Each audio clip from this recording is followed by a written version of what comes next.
Hello everyone, welcome to the class of AI. And in this tutorial, we are going to see multi-class image classification using CNN. And what we are going to do, we are going to work on this weather dataset. This weather dataset is being available on Kaggle, and it has 5 classes in it: cloudy, foggy, rainy, shine, and sunrise. So if you want to see, so the cloudy images look like this. You can see it's all the cloudy images, and foggy, these are the foggy conditions. And then if you want to see the rain, so these are the rainy images where we can see the rain in the data. Shine, it will be the sunshine or kind of a shine around, and then we'll see the sunrise. So these are our 5 classes on which we are going to train a convolution neural network. So to do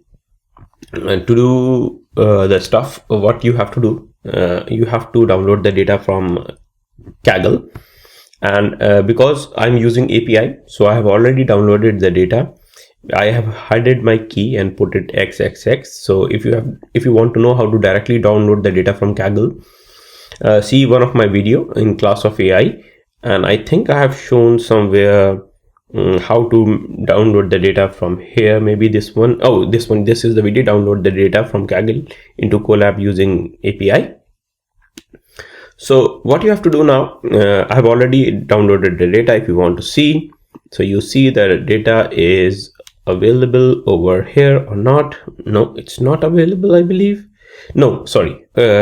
I have encrypted, or I have removed my key from here, but I have already ran this cell where my Kaggle username and key are stored. And what you need to do, if you want to see that how to download the data directly from Kaggle using API, go to the class of AI and you can see this video over here. So now, as we have already given the key, so let me press it, and then you can see the data is being downloaded, and the folder name is multi-class weather data. It came in the zip format, which is available over here, right? And I need to first unzip this data. So to unzip the code, unzip the folder, what I did, I have written this code. I have given that the data is stored in the content folder, multi-class weather dataset.zip, and you can see that data is being downloaded. Unzipped. And you can see here, because the data, when I unzipped, it's unzipped in the folder called dataset. And in dataset, you can see there are several folders: cloudy, foggy, rainy, shine, sunrise. Alien test, this is the test data which we are going to check when the model is being trained, and these are the true labels. Now before we do multi-class classification, what we need to do, we need to first arrange the data so our Keras model or our convolution neural network model can understand that where to take the data to train the model. So for that, what I did, I have told them, I have already seen that my data set is stored here. So I'm going to read that and then see how many folders are here. If you see, these are the folders and these are the files available over here. Now to put the data, to arrange the data, because we need to split into training and test, training and validation. So what I did, I'm now creating a new folder called weather data, right? And I'm creating in the same content directory, which is our home directory for in the virtual machine. So as soon as you do this, you can see a new weather data folder is created, and currently it's empty. There is nothing because I've just created it. Now, what I need to do, I need to create under this weather data, I have to create 2 folders called train and validation. And under train and validation, what I'm going to do, I'm going to store, or I'm going to create subfolders under train, 5 folders, which is cloudy, foggy, rainy, shine, and sunrise. So these 5 folders will be created under the train folder, and similarly under the validation folder, we are going to create the same folders. Why we are doing this? Because whatever the data are, whatever the images are here, I have to put them because those images will be used for training, and those other images will be used for the validation. Now, to split the data, there is a function split data which we have written, and what here you have to do, you have to tell where source file, a source path where the data will be coming from. So for example, if we want to put this cloudy data into this, so maybe I have not created it, let me check. Yes, I have now created. So now you see training validation folders are created, cloudy these are, but these are currently empty, right? Now I have to run this function where source, I will tell that this is the source where the cloudy images will be copied from, and under the train and validation 80% maybe will go here, 20% maybe go here, right? So that's why we have written this function. So let's run it. Now I have to tell that I have to run this function 5 times because I have to copy for different different validation and test data set. So I have telling here that this is my directory for cloudy, this is the directory for training in the cloudy. So these are the all directories what I am defining. Now you can see I'm running this function for cloudy source, for foggy source, rainy source, shine source, and sunrise directory, right? So if I do this, so now see, now these folders are being populated. If I click here, you see the images are available. That means I have chosen 85% of the split size. You can choose 80%, it's up to you, or whatever you like. So that images, 85% images will come under the training folder and validation folder will remain 15%. Now if I want to see that how the classes or how the different classes cloudy, foggy, and rainy, are they balanced or not?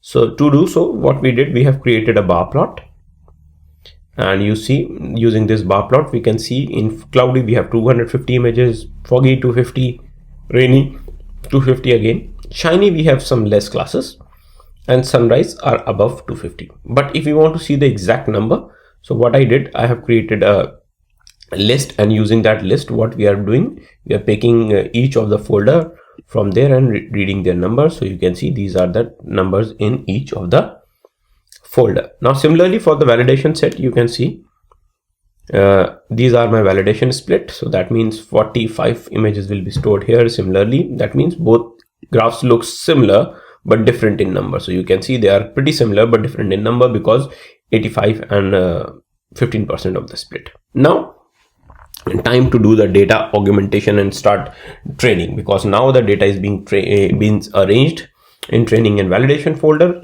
Simply what we have to do now, we have to simply create a deep learning model, and to do so what we have to do, we have to import few libraries which we are going to use within this program. So you can see optimizer, we are using Adam, image generator because we are going to use data augmentation. From Keras layer, we are using convolution 2D, max pooling, flattening the layer, dense, and dropout. Dropout maybe we are not using, but still I have included it maybe if we need at some stage. Now we are building a sequential model. So I told them that I need a sequential model, and I'm using 2 callbacks, early stopping and model checkpoint, to save the models for the best model. Now each of the image, because they are being downloaded somewhere from the internet, so maybe they are from different sizes. So to give the data of equal size, what we need to do, we need to define that what will be the image size and what will be the image width. So and what will be the batch size. So you can see we have created this. Now what we are telling that in the training dir, what is our training directory? We told that our training directory is this train folder. Now to do the data augmentation, why we data augmentation? Because we have less data, we want to augment the data to create more. So to do so, we are first rescaling the data, creating the rotation in the data. So what we are doing, we are taking each image and rotating into with a 30 degree into the different position. We are zooming each image by 0.4 ratio, and we are saying horizontal flip to, that means the image will be rotated to the 90 degree or 180 degree, right?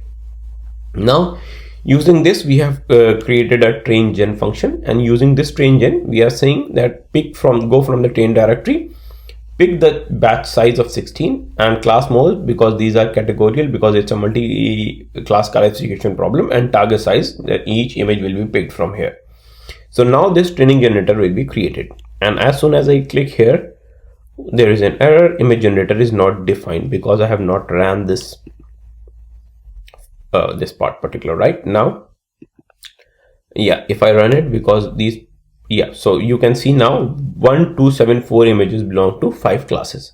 So that means if you sum up these classes, it will become if you sum up these classes, this will become nearly the same number as this number, right? Now for the validation class, we did the same. We're telling that this is our validation directory. We are rescaling each of the image, and then we are putting into a validation, because we are not generating the image in the validation, because we are not rotating it. We have just created this particular part to validate our model, to see that how the model is doing.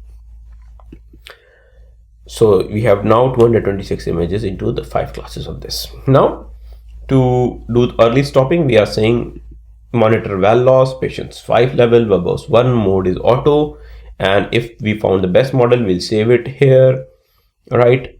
So this is what. Now coming to the model, you see we have created a sequential model, and under this sequential model, what we did, we have first created a layer of 16 neurons. So that means what we did, we have created 16 filters over here, and each filter of size 3 by 3, right?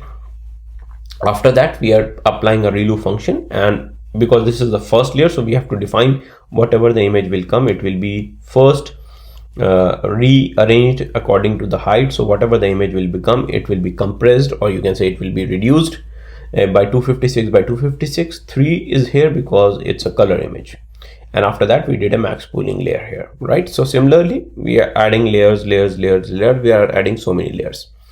Now after this, we are flattening, because after here, what we are doing at this particular part, we are creating a fully connected neural network, because whatever the feature learning we did here, so in this part of the convolution neural network, we did feature learning. So that means whatever the image features in the image, such as edges, colors, shape, whatever they are, that are being extracted here. Now the features are being flattened. So that means after this, we are creating a dense neural network, fully connected neural network, and we are learning the features which we extracted from here over here. Now at the last layer, we have 5, because we have 5 different outputs: cloudy, fog, rainy, shine, and sunrise. And why we are using softmax function? Because in multi-class classification problem, we generally use softmax function, because it's give you a probability that how much what is the probability of this sample is belonging to a particular class. And if you print out the summary, you will see here, this is your model look like. So total, we have this much number of parameters which we are going to learn in this neural network. Now to compile the model, we are using Adam as optimizer, categorical cross entropy function, because it's a multi-class classification problem. So this is the loss which we are going to see, and matrix is accuracy. So now let's start training the model. We can train for bigger epochs, but due to the time limitation, because it will take much time. So what we are doing, we are fitting the model on the train generator, which contain the data from data augmentation, and we are going to validate it on the validated dataset, and that's it. So let's fit it, and make sure before we start coding, our runtime is GPU. So you see we have been allocated a GPU, so that means it's ready to go. This code will run on GPU. So let's start and wait for a time when the model fitting will be. Model is not defined. Okay, so let's go back. How is it possible that model is not defined? I think we did it.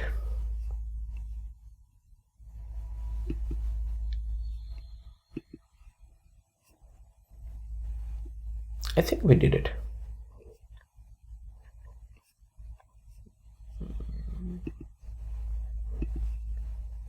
Yep. So start running. So it started running, and then we'll see when it's finished. So we are training now the model on GPU because it's a time lapse, because I'm running it very faster. So it's being ran on GPU, and it took nearly 14 minutes to complete. And you can see that it's running on GPU, and yeah, we are nearly done, and here we go. Yep. So now the model is being trained, you can see, and now let's plot and see how it's performing. So if we see, you can see it started from 0 to 30 epoch, and it's gone nearly up around fourth or fifth epoch, and then it's slightly slowly improving. The best thing is that it's not overfitting, you can see, because both training and validation are going up and down together. It's not just, we are not overfitting, because if the blue line only goes up, sorry, if the red line only goes up and the blue line remains low, so that means the training is going up and the validation is just remaining low. So that's a case of overfitting. So that's a good news. And now let's see the loss. Similarly, the training and validation loss both are going down and down, right? Now, you guys have seen that we have trained the model and we have nearly achieved 70% of the accuracy. But you can see we have this alien test set over here, which we have stored the images. We know that these are cloud images, foggy and those, but our model don't know what these images are. So we need to so we can see that in our alien set we have these data sets, and we know that these are foggy, rain and sunrise and sunshine, but our model don't know about this. So what we need to do, we need to pass this data to the trained model, and we are going to validate the performance, right?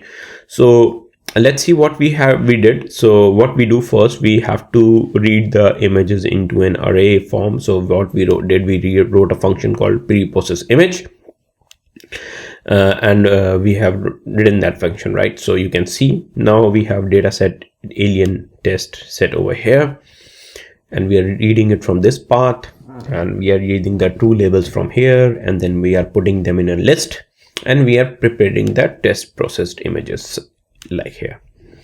So now as we have processed our images, you can see, so we have 30 images, each image is of 256 by 256 by 3 channels. So that means our image datasets is also being converted into a correct format which our model can understand. And now I'm using model.predict to predict these images over here, and see that this is how our model is predicting our images. And we are extracting the labels from there. So these are our y true, so these are our true labels. And if we see our loss, so you can see the loss is nearly 0.77. But if you want to plot the metric, our confusion metrics, so confusion metrics is looking like this. So whatever is in the diagonal, that should be correct, rest are misclassified. But to see more graphically what we written, what we have defined a function by which we can create a confusion matrix. So you can see our confusion matrix are this. So sunrise being identified as sunrise as 2 images. So sunrise as a cloudy means 5 misclassification over here. Cloudy being cloudy, there are no, so that means cloudy conditions this model is not identifying correctly. Shine, 3 images are being shine are 6 images are being identified correctly. That's great. And you can see shine images as cloudy, there is a confusion of 3. Similarly, rainy images, you can see rainy images, 3 images are here which has been correctly predicted, rest 3 are misclassified. Similarly, foggy condition, the model is working well on the foggy condition, where you can clearly see that it's not confusing only for one sample image, it's confusing with a cloudy as a foggy, right? So this is how we do multi-class classification problem within images using Keras for CNN. And thank you for watching. And if you have any query or questions, please do comment so I can give you our answer to the best of my abilities. And thank you very much.